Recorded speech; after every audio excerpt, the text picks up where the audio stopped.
मैं मोहब्बत में आई हूँ, मेरा विश्वास करो एक दिन सबके सामने सच आएगा। तो इतना बोलो कि कल किसी को दुख ना हो कि हमने इतना गलत बोला इसके बारे में। तो प्यार में क्या कहेंगे, अब क्या सोच रही हैं आगे? मेरी जिंदगी इनके लिए है। ना इमोशन काम आएगा और ना रील वाली ये एक्टिंग काम आएगी और ना सचिन के साथ जीने मरने की कस्में।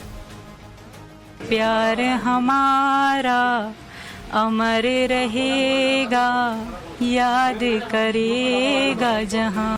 सचिन से सच्ची मोहब्बत और अपने प्यार को अमर बनाने की बात करने वाली सीमा के ये तराने अब जल्दी ही बंद हो सकते हैं। लगता है कि जो सीमा बॉलीवुड में एक्टिंग करने का सपना देख रही थी, जिस सीमा को राजनीतिक पार्टियों से ऑफर आने की बात थी, जो सीमा चंद दिन में हिंदुत्व की दीवानी हो गई थी, तुलसी की पूजा कर रही थी, माथे पर सिंदूर लगा रही थी, इस सीमा का चैप्टर जल्द क्लोज हो सकता है। रडार पर सीमा है और एक्शन की गाज गिरी है एसएसबी के 2 जवानों पर और इस एक्शन का लोकेशन है भारत नेपाल का वो बॉर्डर जहां से सीमा ने इंडिया में एंट्री की। एक तरफ एसएसबी के जवानों पर एक्शन हो रहा था तो दूसरी तरफ विदेश मंत्रालय सीमा को लेकर बयान जारी कर रहा था। सीमा जो इलीगल इंडिया आई थी उनके मामले में मैंने कह रखा है क्या पोजीशन है। मेरे पास अभी कोई अपडेट नहीं है, इन्वेस्टिगेशंस चल रहे हैं, हो सकता है आप वो एजेंसी से बात कर लें। इमिग्रेशन का मामला हमारे विदेश मंत्रालय के दायरे में नहीं है, जो डिपार्टमेंट्स और मिनिस्ट्रीज डील करते हैं वो डिसाइड करेंगी कोई स्पेशल कुछ पॉलिसी लाना है या नहीं लाना है।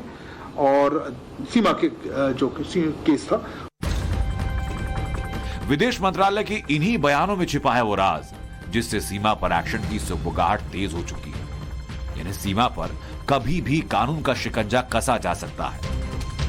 बॉर्डर पर लापरवाही के आरोप में सशस्त्र सीमा बल यानी एसएसबी की 43वीं बटालियन के इंस्पेक्टर सुजीत कुमार वर्मा और हेड कांस्टेबल चंद्रकमल कलिता को निलंबित किया गया। जांच में एसएसबी ने दोनों को दोषी पाया। अब सीमा हैदर मामले की पूरी जांच होने तक दोनों निलंबित रहेंगे। दोनों के खिलाफ पूर्ण अदालती प्रक्रिया शुरू होगी। साथ ही 13 मई को ड्यूटी पर मौजूद बाकी कर्मचारियों की भूमिका भी जांच के दायरे में होगी। दरअसल 13 मई को जब सीमा भारत नेपाल बॉर्डर से भारत में दाखिल हुई तब उत्तर प्रदेश के सीमावर्ती जिले सिद्धार्थ नगर में यात्री वाहन की जांच इन एसएसबी जवानों के पास थी। आदेश में लिखा गया है कि 43 बटालियन के हेड कांस्टेबल चंद्रकमल कलिता ने बस में 35 यात्रियों की जांच की थी। उन्होंने खुलासा किया कि सीट नंबर 28 खाली पाई गई। सीट नंबर 37, 38, 39 पर 14, 13 और 18 वर्ष के बच्चे यात्रा कर रहे थे। यह एक झूठ और छल का खुलासा करता है। एसएसबी ने कहा है कि प्रोटोकॉल के तहत सभी 35 यात्रियों की जांच का दावा किया जा रहा है, इसीलिए वह बस यात्रियों को बस से उतारने में विफल रहे, लिहाजा उनके खिलाफ कार्रवाई की गई है। सीमाओं की रक्षा करना जो जिम्मेदारी है वो एसएसबी की है। भारत नेपाल सीमा पर एसएसबी के जवान तैनात है और इसीलिए ये माना गया कि एक जो हेड कांस्टेबल उस वक्त ड्यूटी पर थे उनकी लापरवाही थी और उस लापरवाही के आधार पर उनके खिलाफ कार्रवाई की गई है। इस एक्शन से साफ है कि अगला नंबर सीमा हैदर का है, क्योंकि अब तक की जांच में सीमा हैदर पर कई सवाल उठ रहे हैं। सवाल है कि जिस सीमा के सिल्वर स्क्रीन पर रॉ एजेंट का किरदार निभाने वाली बात चल रही थी, क्या वो सचमुच आईएसआई की एजेंट है? क्या आईएसआई ने सीमा हैदर को किसी साजिश के तहत भारत में प्लांट किया? आज सीमा की कराची फाइल्स खुलेगी। सीमा का हर सीक्रेट राज बेपर्दा होगा। सीमा हैदर एक ऐसी पहेली बन गई जिसे जितना सुलझाने की कोशिशें की जा रही हैं, वो उतना ही उलझती जा रही है। जांच एजेंसीज को इस स्टोरी में झोल ही नजर आ रहा है। एटीएस ने सीमा से 3 बार पूछताछ की। सीमा ने हर बार अपने बयान बदले, गोलमोल जवाब दिए, जिससे जांच एजेंसीज का शक और गहराता चला गया। पूछताछ में सीमा बता नहीं पाई कि उसने पाकिस्तान में अपना घर किसको बेचा। सीमा का कहना यह कि स्थानीय लोगों की मदद से डीलर को बेचा। वो अमाउंट को लेकर भी नहीं बता पाई। सीमा हैदर अपने भाई और चाचा के पाकिस्तानी आर्मी में होने वाले सवाल का गोल मोल जवाब देती नजर आई। 2 पासपोर्ट में अलग अलग डेट ऑफ बर्थ कैसे हैं, सीमा जवाब नहीं दे पाई। हालांकि अभी तक एटीएस जो ईपीएटी जांच करी उसमें साफ नहीं हो पाया कि वो स्पाई है या नहीं, लेकिन ये कहा जा रहा है कि जब तक कोर्ट उनको लेकर कोई फैसला नहीं करता तब तक एजेंसीज उन पर नजर रखेंगी। लगातार उनके जानने वालों, उनसे मिलने वालों, सब पर नजर रखी जा रही है। एजेंसीज लगातार ये ट्रैक कर रही है कि उनकी मूवमेंट क्या है। पाकिस्तान से पहले जब वो हिंदुस्तान आई थी तब उनकी व्यवस्था किया थी। तो ये तमाम पहलू हैं जिसको लेकर लगातार जांच जो है वो की जा रही है। सिर्फ पूछताछ ही नहीं, सचिन के रिश्तेदारों ने जो खुलासे किए उससे भी सीमा पर शक गहराता चला गया। सचिन मीणा के फूफा ने टाइम्स नाउ नवभारत के हिडन कैमरे पर दावा किया कि सीमा 40 से 50 लाख रुपए लेकर आई है। कुछ लोग कह रहे हैं कि नेत्रपाल जी का जो घर था वो बिकाऊ हो गया था।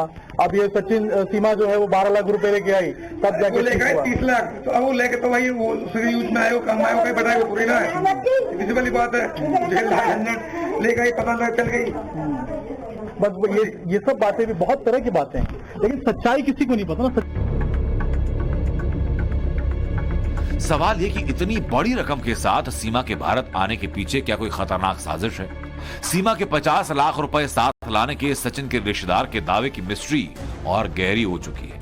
गवाहियां एक नहीं बल्कि सैकड़ों हैं जो सीमा की इश्क किया कहानी के आगे के इरादे को बेपर्दा करती हैं, क्योंकि वो तमाम सवाल जिनका जवाब कैमरे पर कुछ और था, ऑफ द कैमरा कुछ और है, तो साफ है कि सीमा की सीक्रेट कहानी में कई झोल हैं। सीमा पहली बार 15 दिन के टूरिस्ट वीजा पर 10 मार्च को कराची एयरपोर्ट से शारजाह होते हुए नेपाल के काठमांडू पहुंची। 17 मार्च 2023 को इसी रूट से नेपाल से वापस 18 मार्च 2023 को कराची एयरपोर्ट लौटी। तब सीमा ने ट्रैवलिंग, होटल में ठहरने से लेकर सचिन पर 3 लाख रुपए खर्च किए।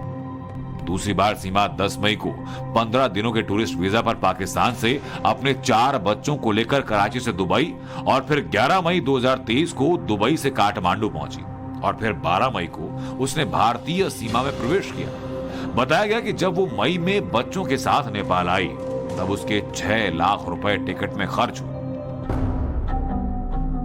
2 बार नेपाल आने में सीमा के 9 लाख रुपए खर्च हुए, जबकि खुद सीमा की तरफ से दावा यह कि वो कराची का अपना मकान 12 लाख रुपए में बेचकर आई है। सीमा का दावा कि जब वो पाकिस्तान से इंडिया के लिए निकली उसके पास 12 लाख रुपए और 7 तोला सोना था। इन दोनों को मिला दिया जाए तो रकम करीब 40-50 लाख के आसपास तक नहीं पहुंचती। तो फिर सीमा के पास इतनी बड़ी रकम कैसे आई? यही सवाल है और यही वजह है कि सीमा पर शक का शिकंजा लगातार कसता जा रहा है।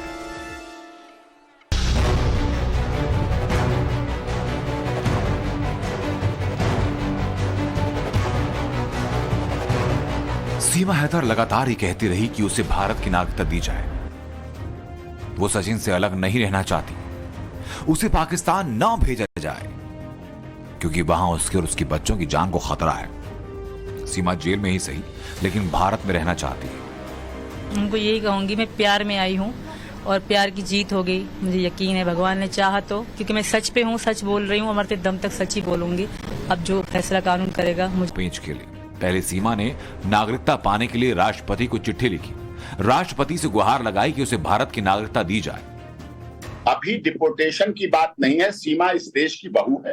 देश के महामहिम राष्ट्रपति जी के याचिका पेंडिंग है, इन्वेस्टिगेशन चल रही है, एटीएस जांच कर रही है। अब दावा ये कि सीमा हैदर और सचिन मीणा ने दांव चला कि अगर वो गर्भवती हो जाए तो उसे भारत की नागरिकता मिल सकती है। सोशल मीडिया से लेकर रबूपुरा तक खबरें हैं कि सीमा मां बनने वाली है, सचिन के बच्चे की मां बनने वाली है। सीमा भी मां बनने वाली है, तो कायकन सीमा मां बनने वाली है, मतलब ये एकदम स्पष्ट है, आपको इसकी जानकारी है?